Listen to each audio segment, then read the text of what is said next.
Tales. Brought to you by BunnySlippers.com. Check out their brand new Dino sound slippers. Slippers make a roaring sound every 3 steps. Made with green scaly fabric, soft plush uppers, foam footbeds, non-slip grips on soles, and 3 white claws on each foot. One size fits most up to women's 10.5, men's 9. Footbed measures 10.5. Black Clock Audio Tales is a daily podcast that reads you a story, either a chapter of a novel or a whole short story. Join us in our exploration of old ghost stories, supernatural fiction, horror tales, folk tales, fantasy, gothic horror, weird fiction, and cosmic horror. And don't forget to join us for our monthly show about the Cthulhu Mythos. Look for our podcast near the old wishing well in the blasted heath, wherever you find your podcasts. We suggest Podbean or Apple Podcasts.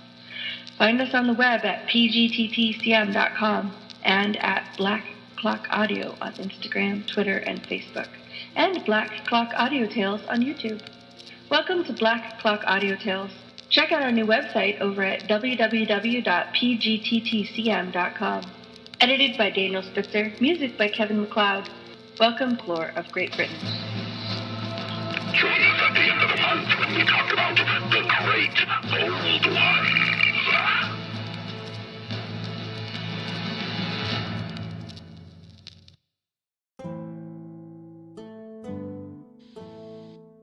Folklore and Legends, English, by Charles John Tibbets.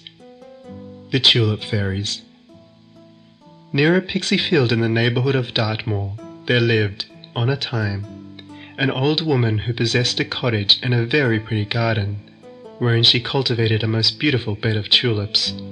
The pixies, it is traditionally averred, so delighted in this spot that they would carry their elfin babies thither, and sing them to rest.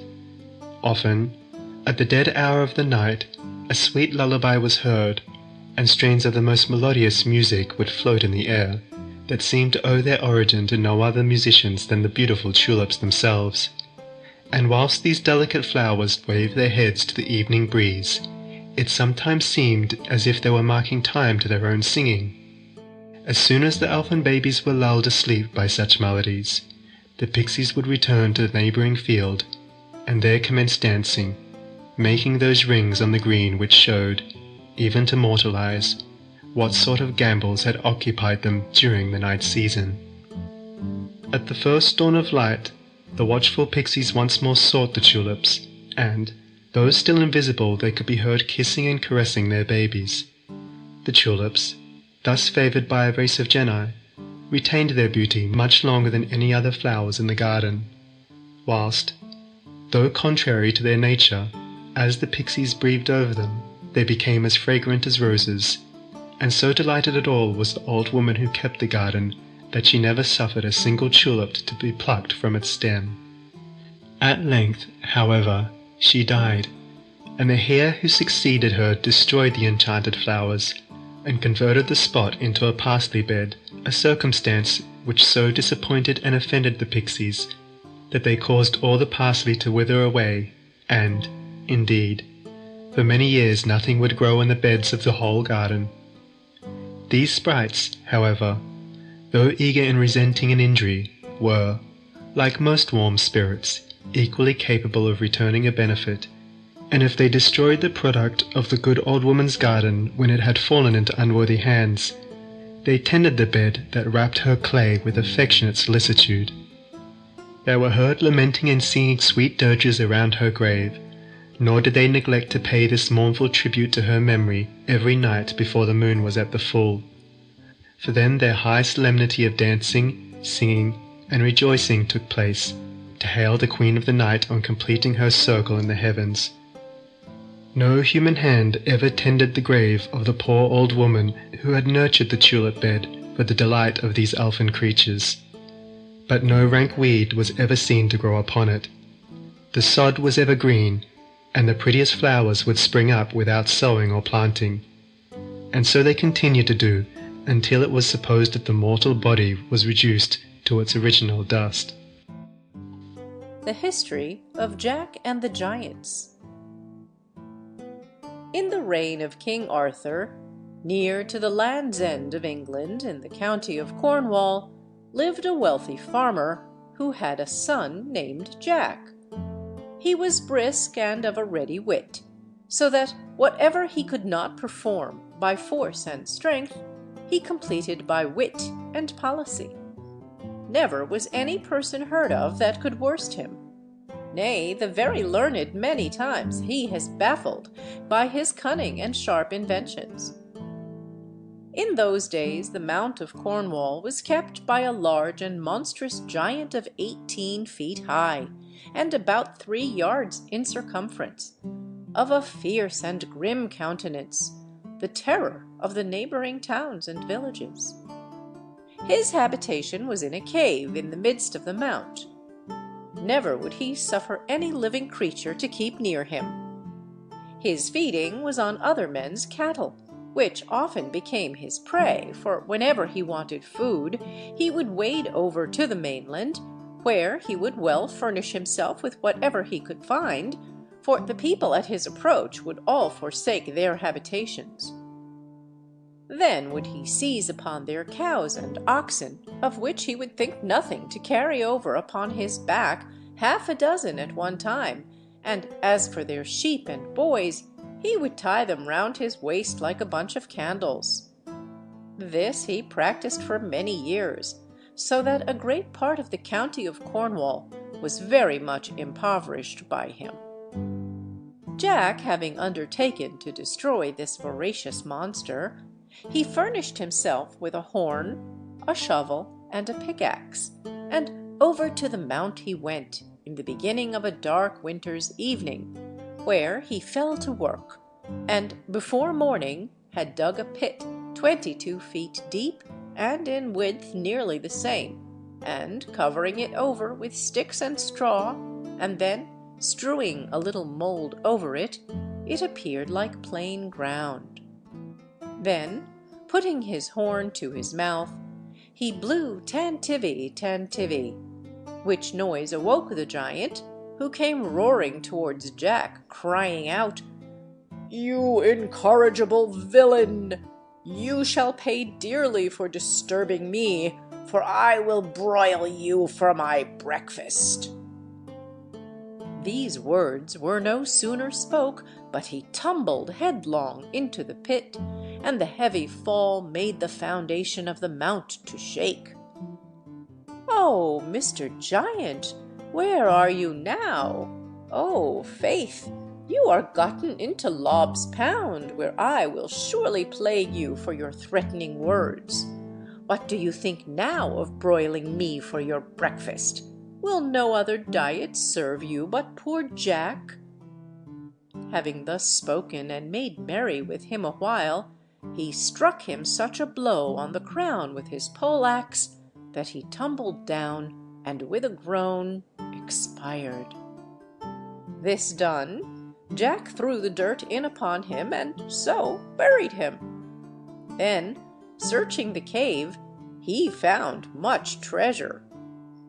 Now, when the magistrates who employed Jack heard that the job was over, they sent for him, declaring that he should be henceforth called Jack the Giant Killer, and in honor thereof presented him with a sword and an embroidered belt, upon which these words were written in letters of gold: "Here's the valiant Cornish man who slew the giant Cormoran."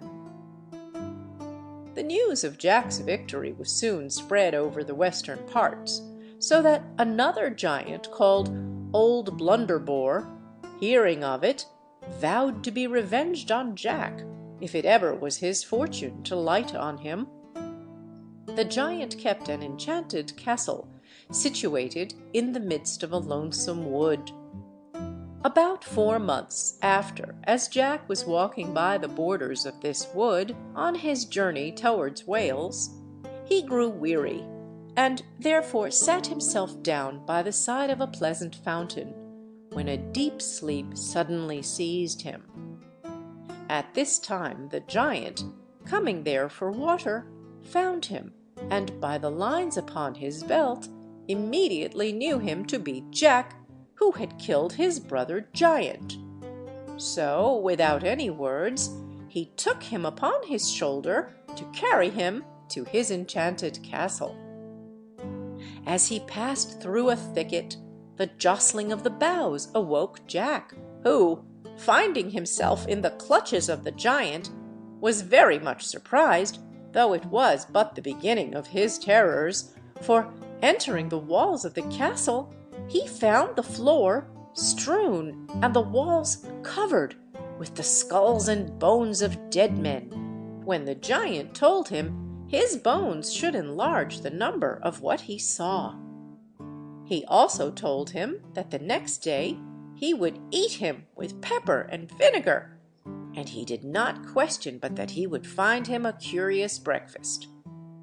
This said, he locks up poor Jack in an upper room, leaving him there while he went out to fetch another giant who lived in the same wood, that he also might partake of the pleasure they should have in the destruction of honest Jack. While he was gone, dreadful shrieks and cries affrighted Jack, especially a voice which continually cried, "Do what you can to get away, or you'll become the giant's prey. He's gone to fetch his brother, who will likewise kill and torture you." This dreadful noise so affrighted poor Jack that he was ready to run distracted. Then, going to a window, he opened the casement and beheld afar off the two giants coming. "So now," quoth Jack to himself, "my death or deliverance is at hand." There were two strong cords in the room by him, at the end of which he made a noose, and as the giants were unlocking the iron gates, he threw the ropes over the giants' heads, and then threw the other end across a beam, when he pulled with all his might till he had throttled them. Then, fastening the ropes to a beam, he returned to the window, where he beheld the two giants, black in the face, and so, sliding down the ropes, he came upon the heads of the helpless giants, who could not defend themselves, and, drawing his own sword, he slew them both, and so delivered himself from their intended cruelty. Then, taking the bunch of keys, he entered the castle, where, upon strict search, he found 3 ladies tied up by the hair of their heads, and almost starved to death. "Sweet ladies," said Jack, "I have destroyed the monster and his brutish brother, by which means I have obtained your liberties." This said, he presented them with the keys of the castle, and proceeded on his journey to Wales. Jack, having got but little money, thought it prudent to make the best of his way by travelling hard, and at length, losing his road, he was benighted, and could not get a place of entertainment, till, coming to a valley between 2 hills, he found a large house in a lonesome place, and, by reason of his present necessity, he took courage to knock at the gate. To his amazement, there came forth a monstrous giant, having 2 heads.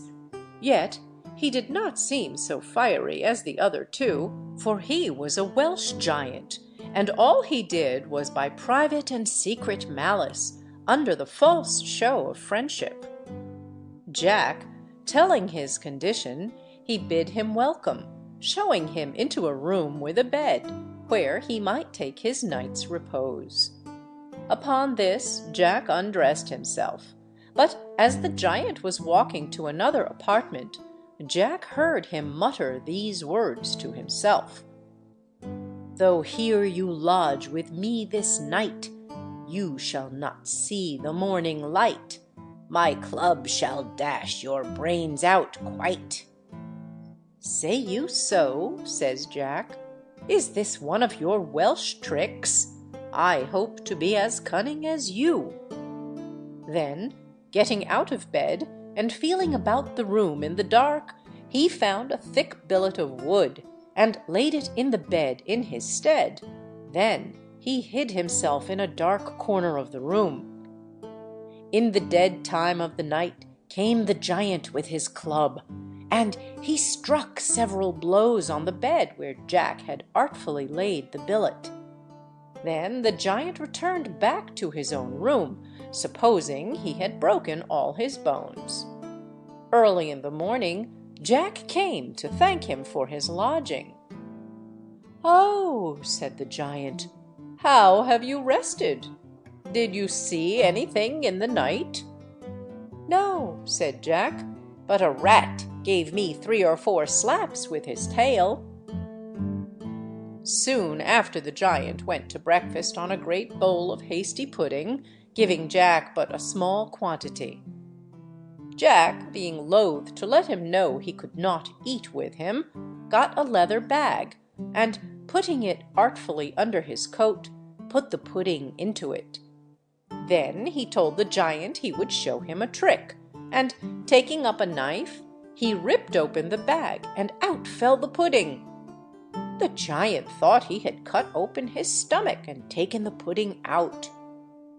"Odds splutters," says he, "her can do that herself," and taking the knife up, he cut himself so badly that he fell down and died. Thus Jack outwitted the Welsh giant and proceeded on his journey. King Arthur's only son desired his father to furnish him with a certain sum of money, that he might go and seek his fortune in the Principality of Wales, where a beautiful lady lived, whom he had heard was possessed with 7 evil spirits. The king, his father, counselled him against it, yet he could not be persuaded, so the favour was granted, which was 1 horse loaded with money, and another to ride on. Thus he went forth without any attendants, and after several days' travel he came to a large market town in Wales, where he beheld a vast crowd of people gathered together. The king's son demanded the reason of it, and was told that they had arrested a corpse for many large sums of money, which the deceased owed before he died. The king's son replied, "It is a pity that creditors should be so cruel. Go, bury the dead, and let the creditors come to my lodgings, and their debts shall be discharged." Accordingly they came, and in such great numbers that before night he had almost left himself penniless. Now, Jack the giant killer being there, and seeing the generosity of the king's son, desired to be his servant. It being agreed on, the next morning they set forward. As they were riding out of the town's end, an old woman cried out, "He has owed me 2pence 7 years. Pray, sir, pay me as well as the rest." The king's son put his hand in his pocket and gave it her, it being the last money he had. Then, turning to Jack, he said, "Take no thought nor heed. Let me alone, and I warrant you we will never want." Now Jack had a small spell in his pocket, the which served for a refreshment, after which they had but 1 penny left between them. They spent the forenoon in travel and familiar discourse until the sun grew low, when the king's son said, "Jack, since we have got no money, where can we lodge to-night?" Jack replied, "Master, we will do well enough, for I have an uncle who lives within 2 miles of this place. He is a huge and monstrous giant, having 3 heads. He will beat 500 men in armor and make them fly before him." "Alas," said the king's son, "what shall we do there? He will eat us up at a mouthful. Nay, we are scarce sufficient to fill 1 hollow tooth." "It is no matter for that," says Jack. "I myself will go before and prepare the way for you. Tarry here and wait my return." He waited, and Jack rode full speed. Coming to the castle gate, he immediately began to knock with such force that all the neighboring hills resounded.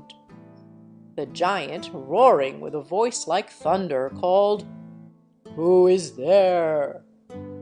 "None but your poor cousin Jack." "And what news," said he, "with my cousin Jack?" He replied, "Dear uncle, heavy news." "God wot! Prithee, what heavy news can come to me? I am a giant with 3 heads, and besides, thou knowest, I fight 500 men in armour, and make them all fly like chaff before the wind." "Oh," said Jack, "but here is a king's son coming with 1,000 men in armour to kill you and to destroy all you have." "Oh, my cousin Jack, this is heavy news indeed, but I have a large vault underground where I will run and hide myself, and you shall lock, bolt, and bar me in, and keep the keys till the king's son is gone." Jack, having now secured the giant, returned and fetched his master, and both made merry with the best dainties the house afforded. In the morning, Jack furnished his master with fresh supplies of gold and silver, and having set him 3 miles on the road out of the giant's smell, he returned and let his uncle out of the hole, who asked Jack what he should give him for his care of him, seeing his castle was demolished. "Why," said Jack, "I desire nothing but your old rusty sword, the coat in the closet, and the cap and the shoes at your bed's head." "Ay," said the giant, "thou shalt have them, and be sure keep you them for my sake. They are things of excellent use. The coat will keep you invisible, the cap will furnish you with knowledge, the sword cuts asunder whatever you strike, and the shoes are of extraordinary swiftness. They may be serviceable to you, so take them with all my heart." Jack took them, and immediately followed his master. Having overtaken him, they soon arrived at the lady's dwelling, who, finding the king's son to be a suitor, prepared a banquet for him, which being ended, she wiped her mouth with a handkerchief, saying, "You must show me this to-morrow morning, or lose your head," and then she put it in her bosom. The king's son went to bed right sorrowful, but Jack's cap of knowledge instructed him how to obtain the handkerchief. In the midst of the night, the lady called upon her familiar to carry her to Lucifer. Jack whipped on his coat of darkness, with his shoes of swiftness, and was there before her, but could not be seen by reason of his coat, which rendered him perfectly invisible to Lucifer himself. When the lady came, she gave him the handkerchief, from whom Jack took it, and brought it to his master, who, showing it the next morning to the lady, saved his life. This much surprised the lady, but he had yet a harder trial to undergo. The next night the lady salutes the king's son, telling him he must show her the next day the lips she kissed last, or lose his head. "So I will," replied he, "if you kiss none but mine." "It is neither here nor there for that," says she. "If you do not, death is your portion." At midnight she went again and chid Lucifer for letting the handkerchief go. "But now," said she, "I shall be too hard for the king's son, for I will kiss thee, and he is to show me the lips I kissed last, and he can never show me thy lips." Jack, standing up with his sword of sharpness, cut off the evil spirit's head, and brought it under his invisible coat to his master, who laid it at the end of his bolster, and in the morning, when the lady came up, he pulled it out and showed her the lips which she kissed last. Thus, she having been answered twice, the enchantment broke, and the evil spirit left her, to their mutual joy and satisfaction. Then she appeared her former self, both beauteous and virtuous. They were married the next morning, and soon after returned with joy to the court of King Arthur, where Jack, for his good services, was made one of the knights of the Round Table. Jack, having been successful in all his undertakings, and resolved not to be idle for the future, but to perform what service he could for the honour of his king and country, humbly requested of the king, his royal master, to fit him with a horse and money to travel in search of strange and new adventures. For, said he, there are many giants yet living in the remote parts of the kingdom, and in the dominions of Wales, to the unspeakable damage of your Majesty's liege subjects. Wherefore may it please your Majesty to give me encouragement, and I doubt not but in a short time to cut them all off, root and branch, and so rid the realm of those cruel giants and devouring monsters in nature.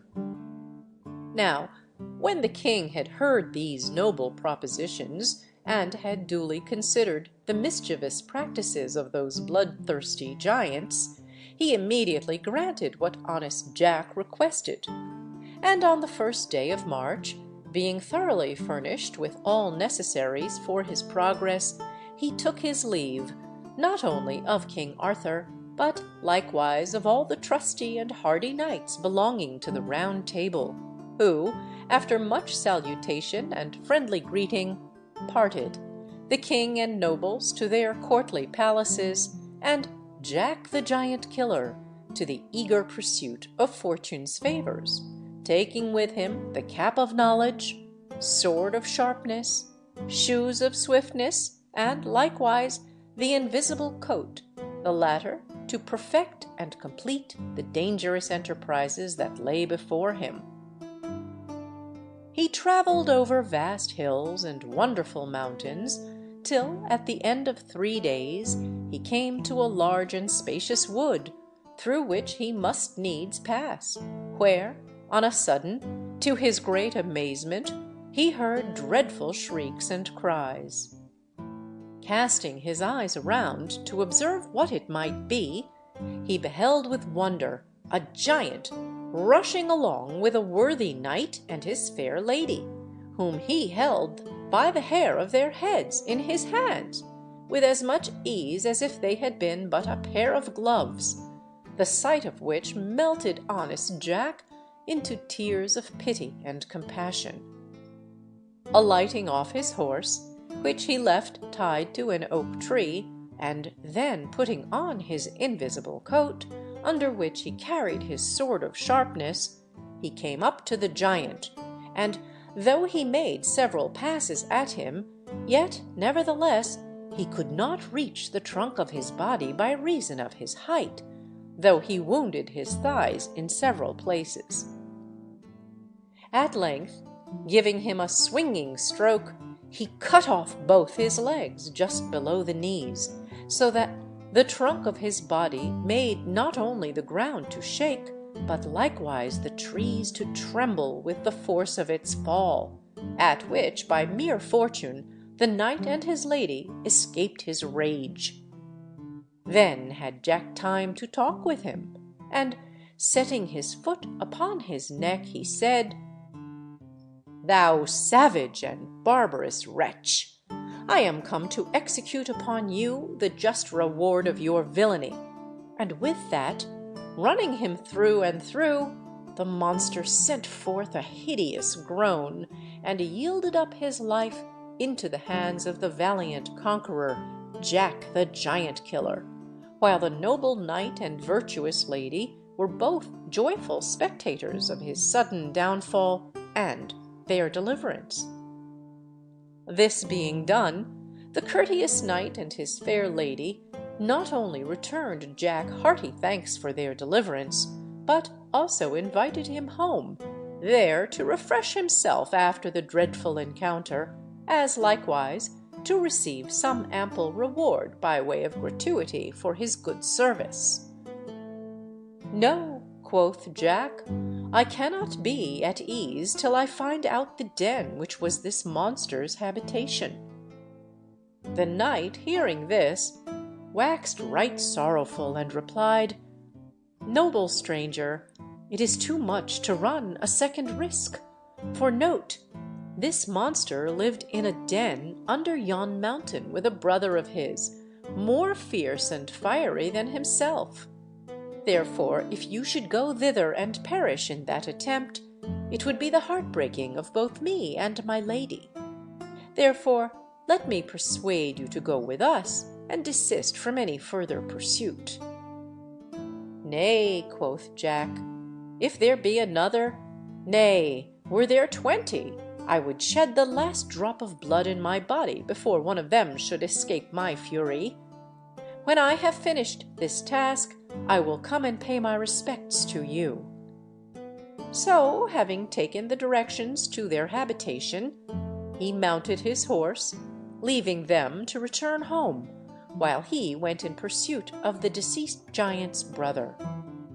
He had not ridden past 1.5 miles before he came in sight of the cave's mouth, near to the entrance of which he beheld the other giant sitting upon a huge block of timber, with a knotted iron club lying by his side, waiting, as Jack supposed, for his brother's return.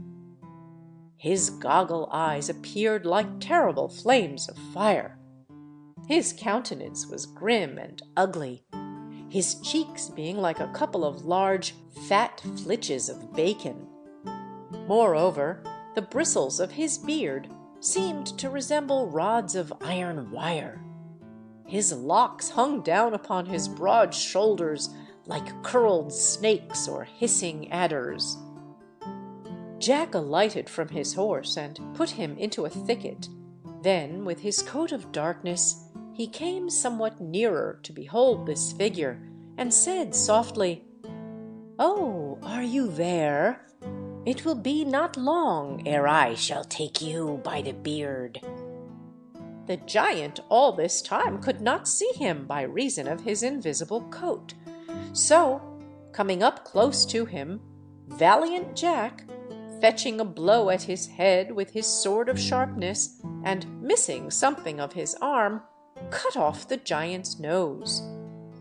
The pain was terrible, and so he put up his hands to feel for his nose, and when he could not find it, he raved and roared louder than claps of thunder. Though he turned up his large eyes, he could not see from whence the blow came which had done him that great disaster. Yet, nevertheless, he took up his iron-knotted club and began to lay about him like one that was stark staring mad. "Nay," quoth Jack, "if you are for that sport, then I will dispatch you quickly, for I fear an accidental blow should fall on me." Then, as the giant rose from his block, Jack makes no more to do but runs the sword up to the hilt in his body, where he left it sticking for a while, and stood himself laughing with his hands akimbo, to see the giant caper and dance, crying out. The giant continued raving for an hour or more, and at length fell down dead, whose dreadful fall had like to have crushed poor Jack, had he not been nimble to avoid the same. This being done, Jack cut off both the giants' heads, and sent them to King Arthur by a wagoner, whom he hired for the purpose, together with an account of his prosperous success in all his undertakings. Jack, having thus dispatched these monsters, resolved with himself to enter the cave in search of these giants' treasure. He passed along through many turnings and windings, which led him at length to a room paved with freestone, at the upper end of which was a boiling cauldron. On the right hand stood a large table, where, as he supposed, the giants used to dine.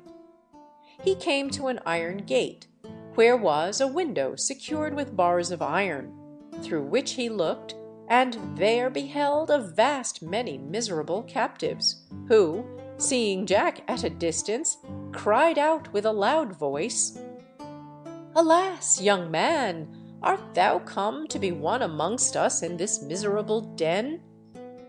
"Ay," quoth Jack, "I hope I shall not tarry long here, but pray tell me what is the meaning of your captivity?" "Why," said one young man, "I'll tell you. We are persons that have been taken by the giants that keep this cave, and here we are kept till such time as they have occasion for a particular feast, and then the fattest amongst us is slaughtered and prepared for their devouring jaws. It is not long since they took 3 for the same purpose." "Say you so?" quoth Jack. "Well, I have given them both such a dinner that it will be long enough ere they'll have occasion for any more." The miserable captives were amazed at his words. "You may believe me," quoth Jack, "for I have slain them with the point of my sword, and as for their monstrous heads, I sent them in a wagon to the court of King Arthur as trophies of my unparalleled victory." For a testimony of the truth he had said, he unlocked the iron gate, setting the miserable captives at liberty, who all rejoiced like condemned malefactors at the sight of a reprieve. Then, leading them all together to the aforesaid room, he placed them round the table, and set before them 2 quarters of beef, as also bread and wine, so that he feasted them very plentifully. Supper being ended, they searched the giant's coffers, where, finding a vast store of gold and silver, Jack equally divided it among them. They all returned him hearty thanks for their treasure and miraculous deliverance. That night they went to their rest, and in the morning they arose and departed, the captives to their respective towns and places of abode, and Jack to the house of the knight whom he had formerly delivered from the hand of the giant. It was about sunrising when Jack mounted his horse to proceed on his journey, and, by the help of his directions, he came to the knight's house some time before noon, where he was received with all demonstrations of joy imaginable by the knight and his lady, who, in honourable respect to Jack, prepared a feast which lasted for many days, inviting all the gentry in the adjacent parts, to whom the worthy knight was pleased to relate the manner of his former danger and the happy deliverance by the undaunted courage of Jack the Giant Killer.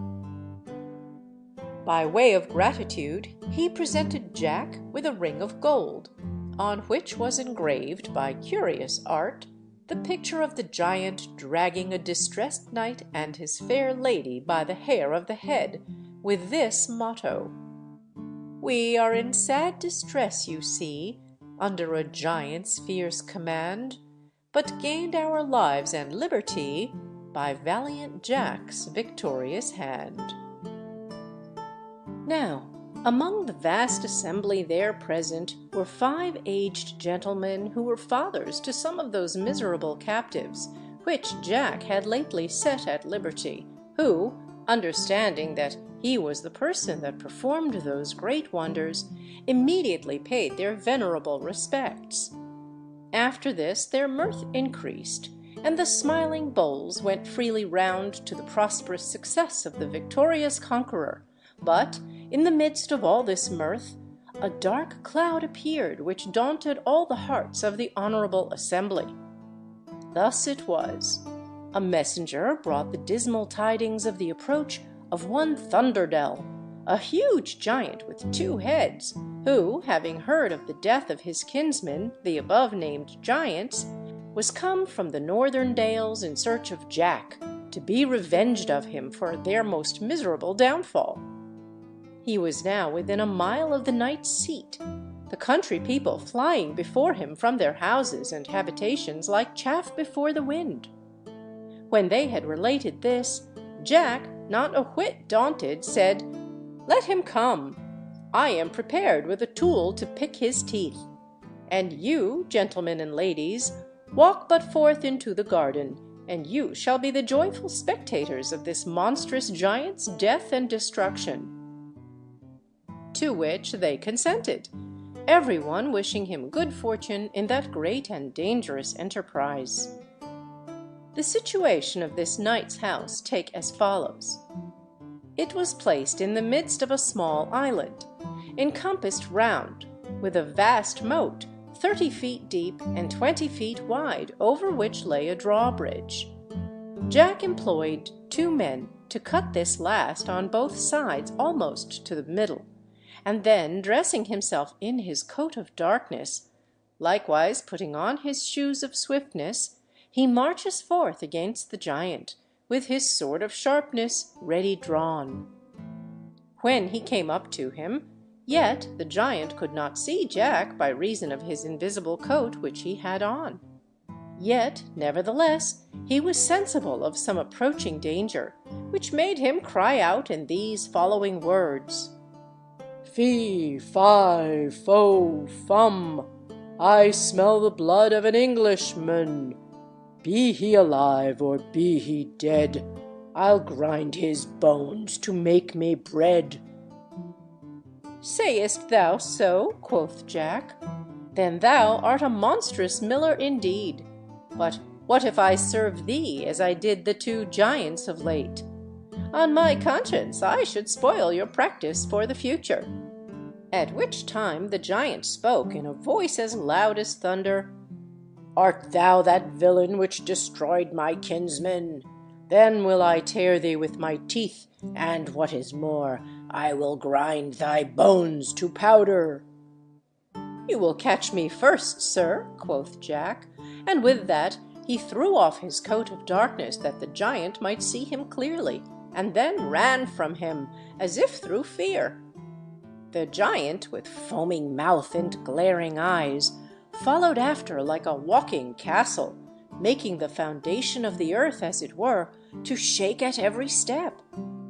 Jack led him a dance 3 or 4 times round the moat belonging to the knight's house, that the gentlemen and ladies might take a full view of this huge monster of nature, who followed Jack with all his might, but could not overtake him by reason of his shoes of swiftness, which carried him faster than the giant could follow.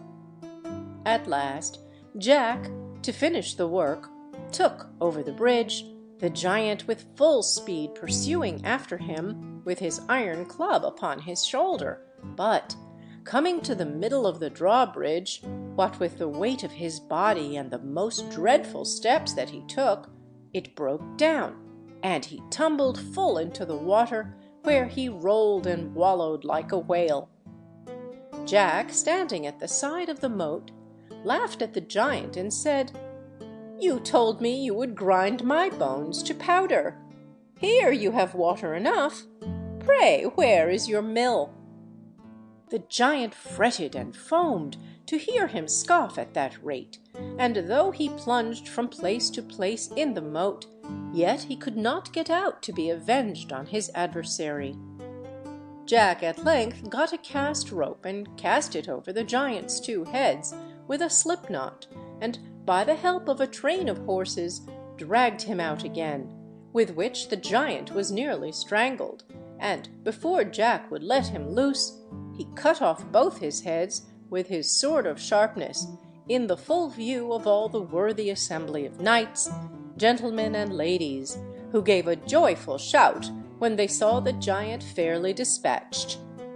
Then, before he would either eat or drink, Jack sent the heads also after the others to the court of King Arthur, which being done, he, with the knights and ladies, returned to their mirth and pastime, which lasted for many days. After some time spent in triumphant mirth and pastime, Jack grew weary of riotous living, wherefore, taking leave of the noble knights and ladies, he set forward in search of new adventures.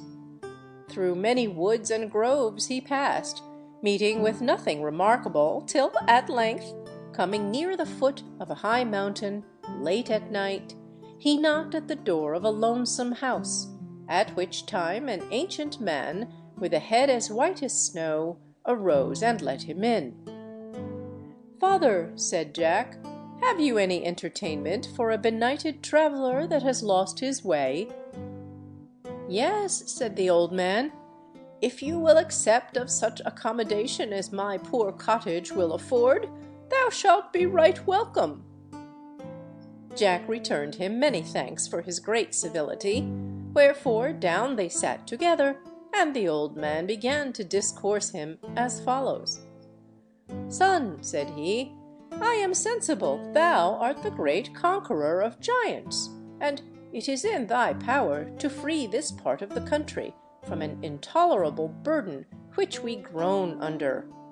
For behold, my son, on the top of this high mountain there is an enchanted castle, kept by a huge monstrous giant named Galligantus, who, by the help of an old conjurer, betrays many knights and ladies into this strong castle, where by magic art they are transformed into sundry shapes and forms.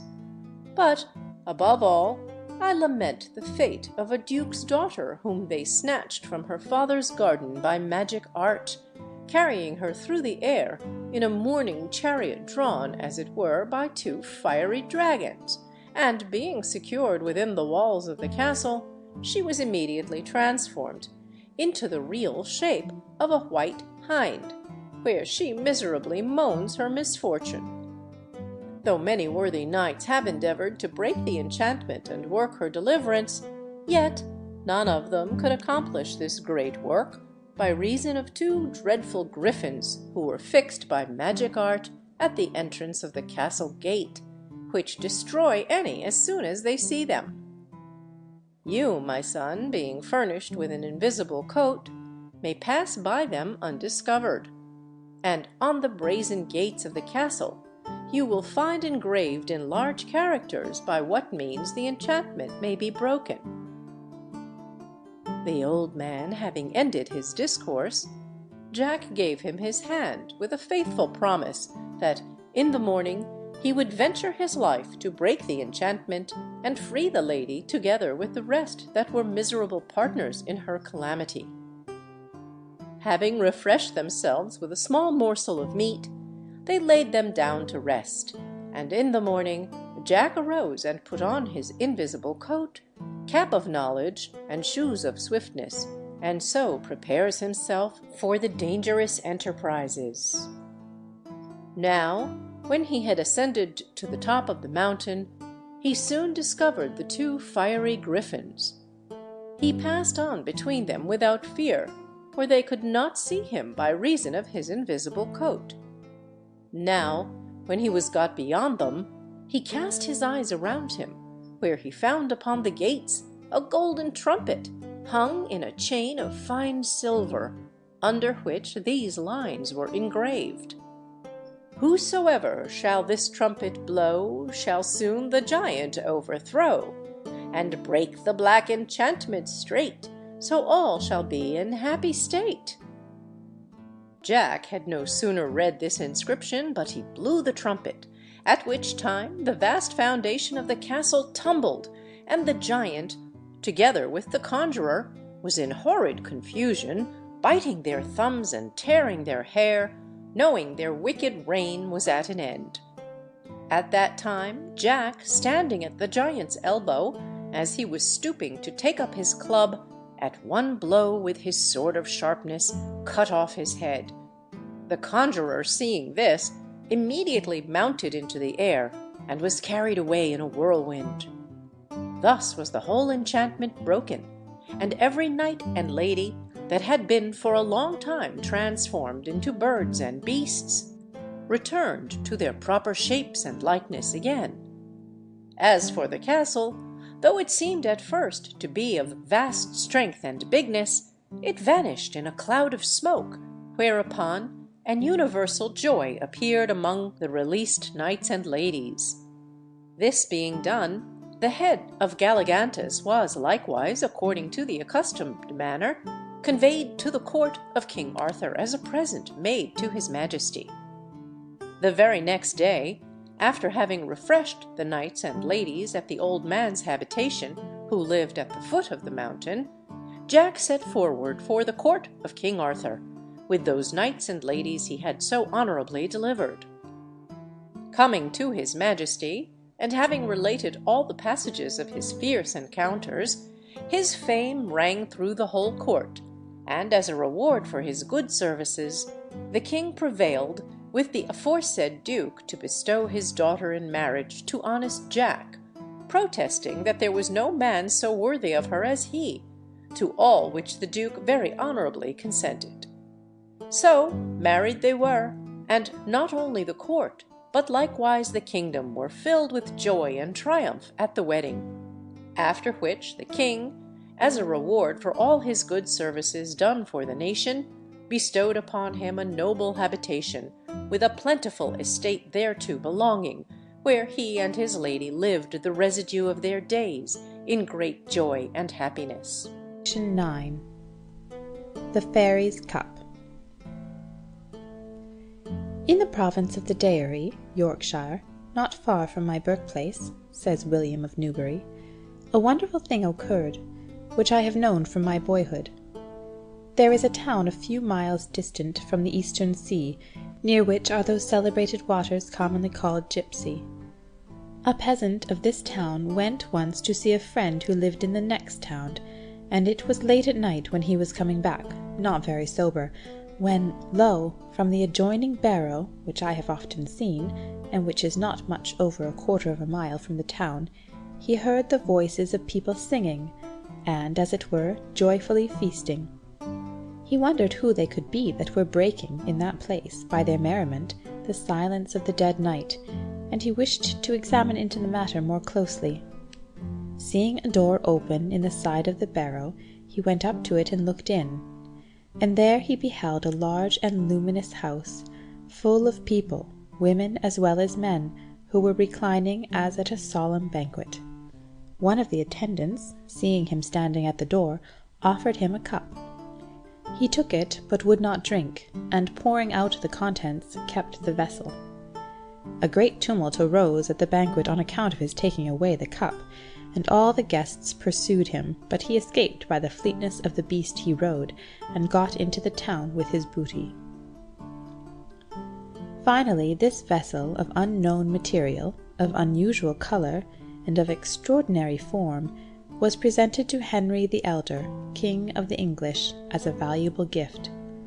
Was then given to the Queen's brother, David, King of the Scots, and was kept for several years in the treasury of Scotland. A few years ago, as I have heard from good authority, it was given by William, King of the Scots, to Henry II, who wished to see it.